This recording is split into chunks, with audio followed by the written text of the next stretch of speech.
एका अल्पवयीन मुलीने पोस्को अंतर्गत गुन्हा दाखल केला होता। त्या गुन्ह्यामध्ये काही ठिकाणी त्या मुलीला नेण्यात आलं होतं। अशा दृष्टिकोनातून तो जो आरोपी एका ठिकाणी काम करत होता त्या टायपिंग इन्स्टिट्यूटच्या मालकाला पोलिसांनी ताब्यात घेतलं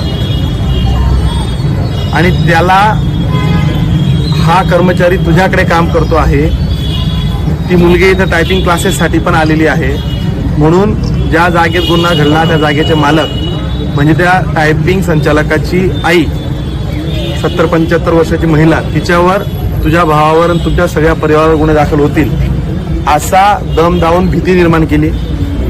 तो घाबरल्यानंतर त्यांनी सांगितलं की बाबा मला या गुन्ह्यातनं मदत कशी करता येईल, काय करता येईल, माझा या गुन्ह्याशी काही संबंध नाही।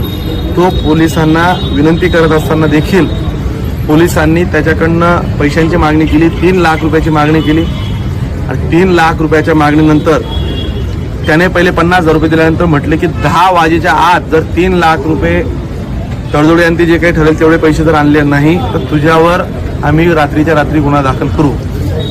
1,20,000 रुपये त्याने सगळ्या मित्रांकडनं जमून जिथं आपण न्याय घ्यायला जातो त्या कोर्टाच्या आवारातच परिसरातच तिथं पैसे दिलेत। ज्या पोलिसांकडे न्याय मागायला जातो त्यांनीच त्यांच्याकडे खंडणी वसूल केली आणि त्या पोलिसाने 1,20,000 रुपये त्याच्याकडे खंडणी स्वरूपात घेतले।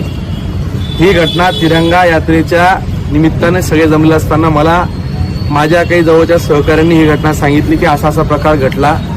1,20,000 रुपये जमून देण्यासाठी त्याने ज्या मित्रांकडनं पैसे घेतले त्याच्यामुळे तो कानावर माझ्या आल्या।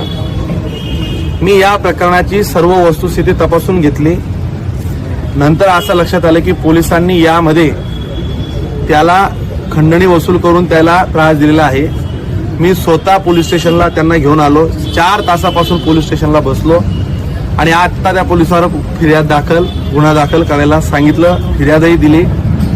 ज्या पोलिसांकडे आपण न्याय मागतो, जे पोलिस मार्गाने आपल्याला कोणी ब्लॅकमेल करत असेल, चुकीच्या पद्धतीने जर आपल्याला काही त्रास होत असेल, तर जर तुम्हाला पोलिसांकडनं जर न्याय मिळत नसेल असं जर तुमच्या मनात येत असेल तर मंगेश चव्हाण म्हणून तुमच्या पाठीमागे कायम उभा राहील। आयजी सरांशी या विषयावर बोलणार आहे। असे प्रकार यापुढे बिलकुल खपून घेतले जाणार नाही। त्यांनी मला आश्वस्त केलं आहे, ॲडिशनल एसपी मॅडमांनी सांगितलं 15 दिवसापर्यंत आम्ही हे सगळं स्ट्रीमलाईन करू, सगळ्या पोलिसांना या संदर्भात सूचना देऊ।